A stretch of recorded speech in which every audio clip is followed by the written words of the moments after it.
नमस्कार जय जगन्नाथ पिलामाने एही भिडियो आमे तुम विज्ञान बही थिबा सप्तम अध्याय उद्भिद और प्राणी मानकर संरक्षण टॉपिक रो समस्त प्रश्नोत्तर डिस्कशन करनबा। तो चलो पिलामाने आउ डेरी नकरी आमे भिडियोटी को आरंभ करबा। देखिबा क्वेश्चन नंबर 1 कोन देइछि शून्य स्थान पूरण करतेला प्राणी माननकु सेमानकर निज परिवेश रे सुरक्षा देबा स्थान को डैश कहा जाय। तो प्राणी माननकु सेमानकर निज परिवेश सुरक्षा देवा स्थान को आमे कोन कहि परिबा ना अभयारण्य कहि परिबा। कोन कहबा पिला माने अभयारण्य। ओके देन खरे देला गोटिए निर्दिष्ट स्थान रे देखा देउथिबा प्राणी बा उद्भिद जाति को डैश कहा जाय। तले गोटिए जगह रे जो देखाउंदी प्राणी आ उद्भिद ओके तो सेमानक आमे कोन कहंती सेमानक जाति को आमे कोन कहबा ना स्थानिक जाति। ओके देन देला गरे परिव्राजक पक्षी डैश परिवर्तन जोगु बहु दूर को उड़ी जाती। ताहले परिव्राजक प्राणी आमर पाग परिवर्तन जोगु से माने कोन करंती ना बहु दूर को उड़ी जाती। ओके देन क्वेश्चन नंबर 2 प्रभेद दर्शाओ करे देला अभयारण्य और जीवमंडल संरक्षित स्थान ता भितर आमे पार्थक्य दर्शाइबा। तो अभयारण्य देखो अभयारण्य जीवजंतु को सुरक्षा पई उद्दिष्ट अटे किंतु आमर जो जीवमंडल संरक्षित स्थान सी कौन ना जैव विविधतार संरक्षण पई यह होची उद्दिष्ट स्थान। सेमिति अभयारण्य होची यह केवल केतेक जीव और तार परिवेश उपरे कौनसी अनिष्टकारी प्रभाव न पकाउथुवा अंचल। ओके तो जीवमंडल संरक्षण स्थान रे कौन होना यह सेही अंचलर जैव विविधता और संस्कृतिर सुरक्षा रे सहायक हेउथुवा अंचल अटे। देन आर एग्जांपल होची आसामर काजीरंगा एक अभयारण्य अटे। ओके आसामर काजीरंगा होची एक अभयारण्य आउ जीवमंडल संरक्षित स्थान आमर होची उदाहरण हो पश्चिम बंगर सुंदरबन होची ए जीवमंडल संरक्षित स्थान एक उदाहरण। ओके देन आमे देखिबा खरे देला चिड़ियाखाना और अभयारण्य। ताले चिड़ियाखाना और अभयारण्य भितर कोन पार्थक्य रहिछि ना देखो चिड़ियाखाना होची जीवर कृत्रिम वासस्थान। ओके कृत्रिम वासस्थान किंतु अभयारण्य जीवर प्राकृतिक वासस्थान। सेमिति चिड़ियाखाना रे कोन होंदे ना पशु पक्षी माननकु पशु मानन कोन करा जाय ना खाद्य दिया जाय और नियमित जत्न मध्ये निया जाय। किंतु ए जो अभयारण्य पशु पक्षी माने कोन होंदे ना स्वाधीन भाव रे खाद्य संग्रह करिथांती। सेमिति ओडिसा रो नंदनकानन ठारे एक चिड़ियाखाना अछि। ओके तो ओडिसा रो सिमिलीपाल ठारे गोटे अभयारण्य अछि माने सिमिलीपाल गोटे अभयारण्य अटे। ओके तो सेठी प्राकृतिक वासस्थान कहार ना जीव मानकर आ सेठी पक्षी आउ पशु माने स्वाधीन भाव रे निजर खाद्य निजे संग्रह करथांती किंतु आमर चिड़ियाखाना सेमिति होई न थाए। देन गहरे देला विपदग्रस्त और विलुप्त जाति उद्भिद समूह और प्राणीकूल। ताहले प्रथमे हम देखिबा विपदग्रस्त जाति उद्भिद समूह और प्राणीकूल एवं विलुप्त जाति उद्भिद समूह और प्राणीकूल। ताहले आगे आमे देखिदबा विपदग्रस्त जाति उद्भिद समूह और प्राणीकूल। देखो जो उद्भिद समूह और प्राणीकूलर संख्या क्रमशः कमी विलोप हेबाकु बसिलाणी सेगुडी को आमे विपदग्रस्त जाति उद्भिद समूह और प्राणीकूल कहिथाउ। ए प्रकार जातिर संरक्षण करी संख्या बढ़ा जाई पारिबो। जेमिति कि तार एग्जांपल होची रणा साप धला बाघ काश्मीरी हरिण सागुणा ए सब होचंती ए आर अंतर्गत। ओके सेमती विलुप्त जाति उद्भिद समूह और प्राणीकूल कोन देखो जो उद्भिद समूह और प्राणीकूल जलवायुर परिवर्तन व परिवेशर अवक्षय हेतु पृथ्वी पृष्ठ आउ देखा जाऊ नाहंती सेमानंकु विलुप्त जाति उद्भिद समूह और प्राणीकूल कहा जाए। ए प्रकार जाति आउ मिलवा संभवपर नुहे। ओके एवं तार एग्जांपल होची डायनासोर आउ कोन ना मामथ आर्कियोप्टेरिक्स आदि एही श्रेणी अंतर्भुक्त अटंती। ओके तो आमे देखिले दुईटांग भितर डिफरेंस कौन रहुची। सेमिति 3 नंबर देला जंगल ध्वंस हेतु निम्नलिखित विषय उपरे कौन प्रभाव पड़े आलोचना कर। ताहले जदि जंगल क्षय हबो जंगल ध्वंस हबो ताहले तळे जो पॉइंट गुडा देला ता उपरे कौन प्रभाव पड़िबो हम आलोचना करबा। तो जंगल ध्वंस हेले वन्य प्राणी को उपरे कौन पड़िबो कौन प्रभाव पड़िबो देखो जंगल ध्वंस जोगु वन्यप्राणी मानकर प्राकृतिक वासस्थली नष्ट होई जिवो फल से माने कोन हेबे ना प्रथमे विपदग्रस्त प्राणी और परवर्ती पर्यायर विलुप्त जाति रे परिणत होई जिवे। ओके देन खरे देला ग्रामांचल तो ग्रामांचल उपर प्रभाव पड़ो कौन देख जंगल ध्वंस जो सृष्टि होता अवस्था जमीक वृष्टिपात अनियमितता मृत्तिकार उर्वरता ह्रास और बन्या इत्यादि प्रतिकूल प्रभाव ग्रामांचल उपर अधिक मात्रा पड़ी थाए सेमती पृथ्वी उपर कौन प्रभाव पड़ो देख पृथ्वी उपर जदि जंगल ध्वंस हे ताले फल माटीर धर्म बदली मृत्तिकार उपर स्तर क्षय हो तले थिबा कठिन और पथुरिया स्तर उपरकू देखाଯିବ ଏହି ସ୍ତରରେ ଖତିରିର ପରିମାଣ କ'ଣ ହେବ ନା କମ୍ ଥିବାରୁ ଧୀରେ ଧୀରେ ଉର୍ବର ମୃତ୍ତିକା ମରୁଭୂମିର ମଧ୍ୟ ପରିଣତ ହୋଇଯିବ। ସେମିତି ଜଙ୍ଗଲ ଧ୍ୱଂସ ହେବା ଦ୍ୱାରା ପରିବେଶ ଉପରେ ତାର ପ୍ରଭାବ କ'ଣ ନା ଦେଖ ଜଙ୍ଗଲ ଧ୍ୱଂସ କାରଣରୁ ବାୟୁମଣ୍ଡଳରେ ଅଙ୍ଗାରକାମ୍ଳର ପରିମାଣ ବୃଦ୍ଧି ପାଇଥିବାରୁ ପୃଥିବୀର ତାପମାତ୍ରା ବୃଦ୍ଧି ପାଉଛି ଫଳରେ ଜଳଚକ୍ର ବାଧାପ୍ରାପ୍ତ ହେଉଛି ଏବଂ ବୃଷ୍ଟିପାତ କମିଯାଉଛି ଯାହାଫଳରେ କି ମରୁଡ଼ି ଦେଖାଯାଉଛି। ठीक अच्छे सेमती सहरांचल उपरे यही जंगल ध्वंसर कौन रही प्रभाव देख जंगल ध्वंस जो वायुमंडल अंगारकाम्लर परिमाण वृद्धि पाऊँच सहरांचल गाड़ी मटर निर्गत धूआं यही वृद्धि को त्वरान्वित करुच्ची अंगारकाम्ल पृथ्वी विकिरित ताप शोषण करने द्वारा सहरांचल तापमात्रा अत्यधिक वृद्धि पाई जाउची सेमिति पर पीढ़ी यार प्रभाव कौन रोचे जंगल ध्वंस प्रक्रिया बंद नहेले बा ध्वंसरू रक्षा पाइबा पुनः वनीकरण करा नगले पर पीढ़ीर प्राणी माने पृथ्वी रे बंची रहा प्रत्येक मुहूर्त प्रकृति विरोध में संग्राम करने को बाध्य हेबे सुतरां भविष्यतर सबुज अरण्य वर्तमान वृक्षरोपण उपर ही निर्भर अटे। ओके तो तापर देखा आम क्वेश्चन नंबर 4 जे कौन घटब जदि ये आमको किसी देइछि तो जदि यही सब घटना सब घटब ताहले कौन घटब ओके यही सब घटना घटिले आमर कौन तार फल रहिबो प्रभाव कौन रहिबो आमे देखिबा जदि आमे गछ काटी चालू ताहले कौन घटिब देख आमे गछ काटी चालू जदि ताहले निम्नलिखित असुविधा देखा जिवो कौन कौन हबो देख वायुमंडल अम्लजानर सांद्रता क्रमशः ह्रास पाइबो और प्राणी मानकर बंचिबा असंभव हो पड़िबो गछ जदि काटी दबा तो आमे अम्लजान पाई परिबा नाही पशु आउ प्राणी ए प्राणी पशुपक्षी समस्ते कौन हे विपदग्रस्त हे सेमती पृथ्वीर तापमात्रा वृद्धि पाइब ता सहित प्रदूषण मात्रा भी वृद्धि पाइब प्राकृतिक विपर्यय जनजीवन को प्रभावित निश्चित भाव में कर ओके चिराचरित जलचक्र बाधाप्राप्त होगा फल जलवायु घोर परिवर्तन देखा तो से आम कौन करवा गछ काटा नहीं बर गछ लगाइबा। ओके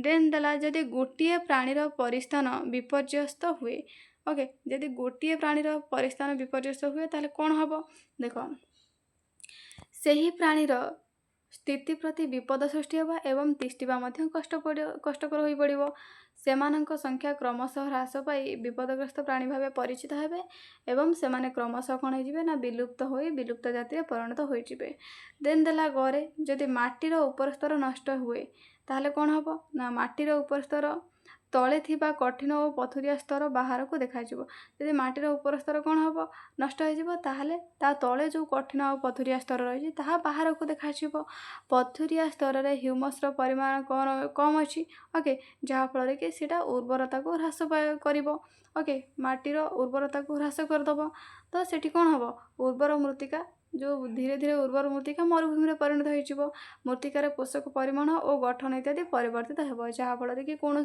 चाषबास हेब ना गछ उठब ना एमती सब तार प्रभाव देन देख क्वेश्चन नंबर 5 संक्षेप लेख करदेला आमे कहीं जैव विविधता संरक्षण करवा तो जैव विविधता को आमे कहीं संरक्षण करवा आवश्यक अटे तो जैव विविधता कहले पृथ्वी पृष्ठ में बास करुवा विभिन्न प्रकार उद्भिद और प्राणी सेमानंक मध्य रही पारस्परिक संपर्क और परिवेश सह सेमानंक संपर्क को आमे बुझी थाउ जैव विविधतार संरक्षण द्वारा परिसंस्थार उपयुक्त रक्षणाबेक्षण संभव होता है कारण विभिन्न जातिर प्राणी और उद्भिद माने खाद्य श्रृंखल और खाद्य जालीर गोटे गोटे अंश अटंती जैव विविधतार संरक्षण द्वारा उभय जंगल और वन्यजंतु को आमे ध्वंस मुखर रक्षा करिपारिबा तो सेथिपई आमको जैव विविधतार संरक्षण करबा निहाती आवश्यक अटे।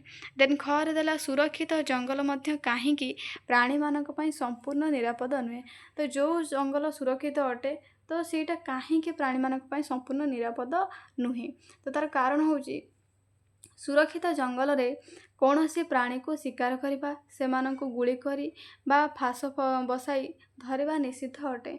दुखर विषय एई सुरक्षित जंगल गुड़िक प्राणी मानक पई मध्य निरापद नुहंती कारण आखपाखर अधिवासी याहाको जबरदखल करी जीवजंतु मानंकु कौन करती मारी थांती सेमानंक प्रति कौन कष्ट दुख पहुँची थांती ओके विपद पहुँची थांती सेमिति तापर देला गरे केतेक आदिवासी जंगल उपर निर्भर करती किपरि तो आदिवासी लोक माने केमती जंगल उपर निर्भर करती ना देख केतेक आदिवासी जंगल उपर संपूर्ण निर्भरशील कारण एमाने बंचिबा पई तांकर समस्त आवश्यक द्रव्य जंगलरू ही सेमाने संग्रह करिथांती ओके बाह्य जगत सहित एमानकर कौनसी संपर्क न थाए।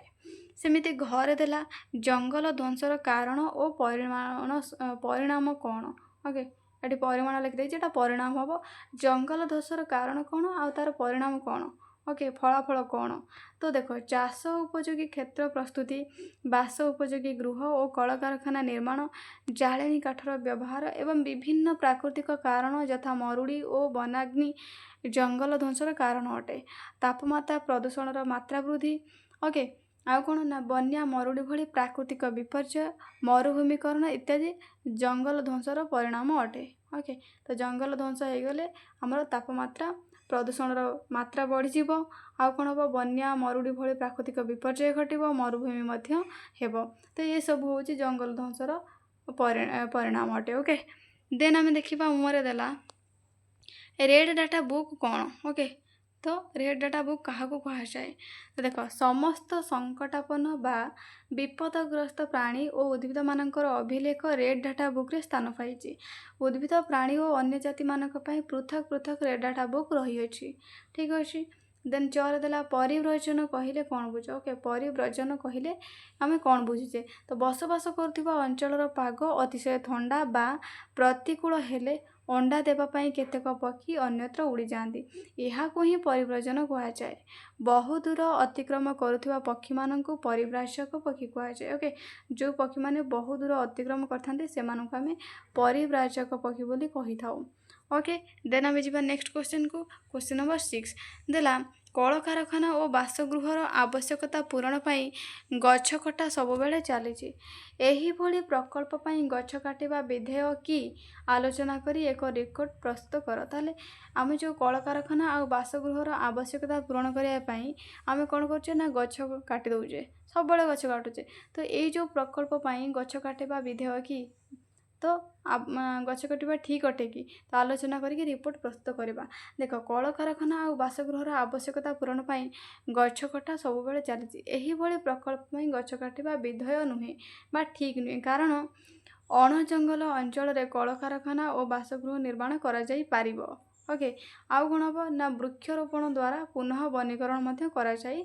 पारिबो तो से गछ काटिबा उचित नुहे देन देखा क्वेश्चन नंबर 7 देला तुम अंचल सबुज संपद रक्षा करने तुम्हें कौन कर तार एक तालिका प्रस्तुत कर ताहले तुम अंचल जो गछ काटी दौरान तो तार सुरक्षा पाई गछ कटा जीव ना जमी तार सुरक्षा पाई तुम मैंने कौन कर तार गोटे तालिका प्रस्तुत करवा ताल देख कौन कौन कर देख गछ काटिबा पाई काहाको अनुमति आमे देबा नहीं ओके आउ कौन कर परिबा ना वृक्षरोपण करी सबुज अरण्य सृष्टि करबा छोट गछरे पानी दे बढ़ाइबा छोट गछ को तार बाड़ द्वारा आबद्ध मध्य करी रखिबा ओके आउ कौन कर परिबा ना सबुज संपदर सुरक्षा पाई जन सचेतनता सृष्टि करबा एटा होचे सबुठारु इम्पोर्टेंट जन सचेतनता सृष्टि करबा ओके लोक माने सचेतन हेले गछ आउ कटा हेबो नाही ठीक अच्छे देन क्वेश्चन नंबर 8 दिला जंगल ध्वंस फल वृष्टिपात किपरि कमी जाए बुझाओ ताले जंगल जदि ध्वंस हो गछ जदि रहिबो नाही जंगल जदि रहिबो नाही ताले वृष्टिपात किपरि कमी जीवो वर्षा केमिति हबो नाही तो ताको बुझेबा तो देखो जंगल संपद नष्ट होगा फल बाष्पीभवन प्रक्रिया रे जल वायुमंडल को आसी पारे नाही माटी तले थिबा जल स्तर आहुरी तल को खसी जाए ओके तो गछ संख्या कमेवा फल वायुमंडल रे अंगारकाम्लर परिमाण वृद्धि पाए यही अंगारकाम्ल पृथ्वी विकिरित ताप शोषण करने द्वारा पृथ्वीर तापमात्रा वृद्धि पाए फल जलचक्र बाधाप्राप्त होगा जो वृष्टिपात ह्रास पाई थाए ठीक अच्छे नेक्स्ट क्वेश्चन क्वेश्चन नंबर 9 तो क्वेश्चन नंबर 9 देला जे तुम राज्य रे थिबा ଜାତୀୟ ଉଦ୍ୟାନଗୁଡ଼ିକ ଚିହ୍ନଟ କରି ଭାରତର ଏକ ରେଖା ମାନଚିତ୍ର ସେ ଅଞ୍ଚଳ ଦର୍ଶାଅ। ତାହେଲେ ଦେଖ ପିଲାମାନେ, ଏଇଟା ହେଉଛି ଭାରତର ଗୋଟିଏ ରେଖା ମାନଚିତ୍ର। ଓକେ, ତ ସେଇଥିରେ ଆମେ କ'ଣ କରିବା ନା ତୁମ ରାଜ୍ୟରେ, ଆମ ରାଜ୍ୟ ନା ଓଡ଼ିଶା, ଓଡ଼ିଶାରେ କେଉଁ ଜାତୀୟ ଉଦ୍ୟାନ ଅଛି ନା ଦୁଇଟି ଜାତୀୟ ଉଦ୍ୟାନ ଅଛି। କ'ଣ କ'ଣ ନା ଶିମିଳିପାଳ ଆଉ ଗୋଟେ ହେଉଛି ଭିତରକନିକା। ତ ସେଇ ଦୁଇଟିକୁ ଦେଖ ଆମେ ଆମ ଓଡ଼ିଶା ଭାରତ ମ୍ୟାପ୍ ଯେଉଁ ରହିଲା, ତ ଭାରତ ମ୍ୟାପ୍ରେ ଏଇଟା ହେଉଛି, ଏ ଟୋଟାଲଟା ହେଉଛି ଭାରତ ମ୍ୟାପ୍, ଏଇଟା ହେଉଛି ଆମର ଓଡ଼ିଶା ମ୍ୟାପ୍ଟା। ତ ଓଡ଼ିଶା ମ୍ୟାପ୍ରେ ଏଇଠି ହେଉଛି ଶିମିଳିପାଳ ଆଉ ଏଇଠି ହେଉଛି ଆମର ଭିତରକନିକା ହେଉଛି କ'ଣ ଜାତୀୟ ଉଦ୍ୟାନ ରହିଲା। ତ ଏଇଟା ହେଉଛି ଭାରତ ମାନଚିତ୍ରରେ ଆମେ ଏହି ଦୁଇଟି ଜାତୀୟ ଉଦ୍ୟାନକୁ ଦର୍ଶେଇଲେ। ତ ଏଇଭଳି ଭାବରେ ତୁମେମାନେ ଦର୍ଶେଇବ। ତାପରେ ଆମେ ଯିବା ପରବର୍ତ୍ତୀ ପ୍ରଶ୍ନକୁ। କ୍ୱେଶ୍ଚନ୍ ନମ୍ବର 10 ଦେଲା, କାଗଜ ସଞ୍ଚୟ କରିବା କାହିଁକି? ଓକେ, କାଗଜ କାହିଁକି ଆମେ ସଞ୍ଚୟ କରିବା? କେଉଁ ଉପାୟରେ କାଗଜ ସଞ୍ଚୟ କରିହେବ ତାର ଗୋଟିଏ ତାଲିକା ପ୍ରସ୍ତୁତ କର। ତାହେଲେ କାଗଜ ଉପାୟ କାଗଜ ଆମେ ସଞ୍ଚୟ କାହିଁକି କରିବା ଆଉ କେମିତି କରିପାରିବା? ଓକେ, ତ ତାର ଦେଖ କାହିଁକି ଆମେ ସଞ୍ଚୟ କରିବା ନା ଦେଖ, ଜଙ୍ଗଲ ଲୋପ ପାଇବାର ଅନ୍ୟ ଏକ କାରଣ ହେଉଛି କାଗଜର ଅତ୍ୟଧିକ ବ୍ୟବହାର। ଆମେ ଯେତେ କାଗଜର ଅତ୍ୟଧିକ ବ୍ୟବହାର କରିବା ସେତେ କ'ଣ ହେବ, ଜଙ୍ଗଲ କ୍ଷୟ ହେବ। ମାନେ କାଗଜ କେଉଁଠୁ ସୃଷ୍ଟି ହେଉଛି? ଗଛରୁ। ତ ଗଛରୁ ଯଦି କାଗଜ ପ୍ରସ୍ତୁତ ହେଉଛି ତ ସେଥିପାଇଁ ଆମକୁ କ'ଣ କରିବାକୁ ପଡ଼ିବ? ଜଙ୍ଗଲ ଲୋପ ପାଇବାର ଯେଉଁ ଗୋଟେ କାରଣ ହେଉଛି କାଗଜର ଅତ୍ୟଧିକ ବ୍ୟବହାର। ତ ଆମେ ଯଦି କମ୍ ବ୍ୟବହାର କରିବା ତାହେଲେ କମ୍ ଜଙ୍ଗଲ ନଷ୍ଟ ହେବ। ଓକେ, ତ ଗୋଟିଏ ଟନ୍ କାଗଜ ତିଆରି ପାଇଁ 17ଟି ପୁରା ବଢ଼ିଥିବା ଗଛ ଆବଶ୍ୟକ ହୋଇଥାଏ। ଗୋଟିଏ ଟନ୍ କାଗଜ ଆମେ ତିଆରି କରିବା ପାଇଁ କେତେଟା ଗଛ ପିଲାମାନେ ଆବଶ୍ୟକ ପଡ଼ିଥାଏ ନା 17ଟି ପୁରା ବଡ଼ ଗଛ ହେଲା, ବଢ଼ିଥିବା ଗଛ। ତ ଏହି କାରଣରୁ ଆମେ କାଗଜ ସଞ୍ଚୟ କରିବା ଉଚିତ। ଓକେ, ଆଉ କେମିତି କରିପାରିବା? ଦେଖ, ଯଥା ସମ୍ଭବ ଅଳ୍ପ କାଗଜ ବ୍ୟବହାର କରିବା, କାଗଜର ପୁନଃ ବ୍ୟବହାର ଓ ପୁନଃଚକ୍ରଣ କରିବା। ଆଉ କ'ଣ କରିବା ନା ଇଲେକ୍ଟ୍ରୋନିକ୍ ନୋଟବୁକ୍ ବ୍ୟବହାର କରିବା। ତା ସହିତ ଗାଣିତିକ ହିସାବ ପାଇଁ ଲଗ୍ ଟେବୁଲ ଓ କାଲକୁଲେଟର ବ୍ୟବହାର କରିବା। ଆଉ କ'ଣ କରିବା ନା କମ୍ପ୍ୟୁଟରରେ ତଥ୍ୟ ସଂରକ୍ଷିତ କରିକି ରଖିବା। ତ ଏହିସବୁ ଆମେ ଯଦି ଉପାୟ ଅବଲମ୍ବନ କରିବା ତେବେ ଆମେ କ'ଣ କରିବା ନା ଅତି ସହଜରେ ଆମେ ଅତ୍ୟଧିକ କାଗଜର ବ୍ୟବହାରକୁ ଟିକେ କମେଇ ଦେଇପାରିବା। ଓକେ, ତ ଆଶା କରିବି ପିଲାମାନେ ଭିଡ଼ିଓଟି ତୁମମାନଙ୍କ ପାଇଁ ହେଲ୍ପଫୁଲ୍ ହେଇଥିବ। ତୁମେମାନେ ସମସ୍ତେ ଭିଡ଼ିଓକୁ ଲାଇକ୍ କରିଦେବ, ସାଙ୍ଗମାନଙ୍କ ସହିତ ସେୟାର କରିନେବ, ଆଉ ଚ୍ୟାନେଲରେ ନୂଆ ଥିଲେ ଚ୍ୟାନେଲକୁ ମଧ୍ୟ ସବସ୍କ୍ରାଇବ୍ କରିନେବ। ଓକେ, ଧନ୍ୟବାଦ।